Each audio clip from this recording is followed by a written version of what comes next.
We are vibe checking the Dallas Mavericks. The defense was bad. The vibes were bad. Local radio started to implore the Dallas Mavericks to fire Jason Kidd, specifically for Mike Budenholzer, who is going to be the hottest name on the coaching carousel this summer.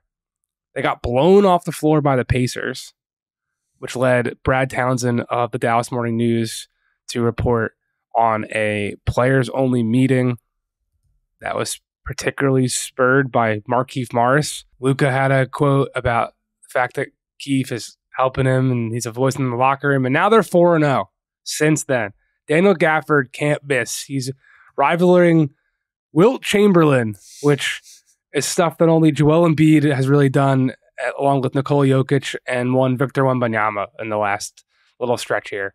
So, I don't know. After the early returns were pretty poor, and people such as myself were criticizing a first-round pick and then some for Daniel Gafford and a top 2 protected pick for PJ Washington. That was, I mean, if it was top 2 protected, I think it's just quite obvious that it was very nearly unprotected, which was a little bit skittish of a draft compensation to me.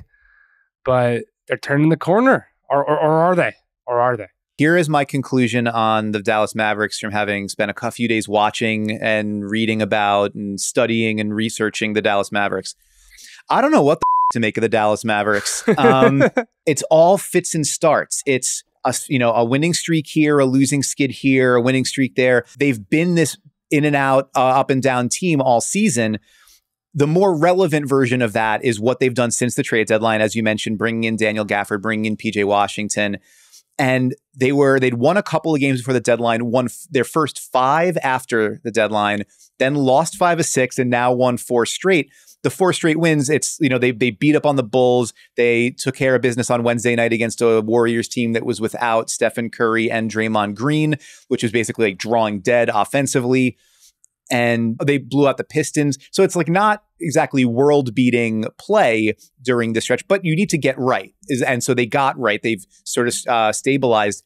Now 10 games over 500, which I think they've only done that maybe once or twice so far this season. They're in 8th in the West, like only a half game out of 6th, and I think a game and a half out of 5th. So it's like still tightly bunched there.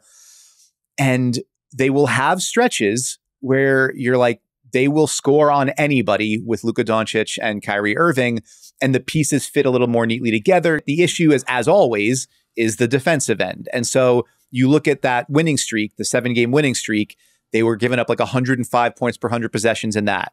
They lose 5 out of 6, it's like 125. They win 4 straight, it's like 106, 107. So like, as they defend, so goes the team. And the question is always going to be, what can they do against really good competition? Because they've been a team that has beaten up on bad teams all season long. And there's no shame in that. Like, you need to win those games to be able to put yourself in position to compete later in the season. But if you told me they were taking down a favorite in a first round series because Luka and Kyrie were going nuts, I would totally believe you. And if you told me they got beaten 5 because they couldn't stop a nosebleed, I believe that too.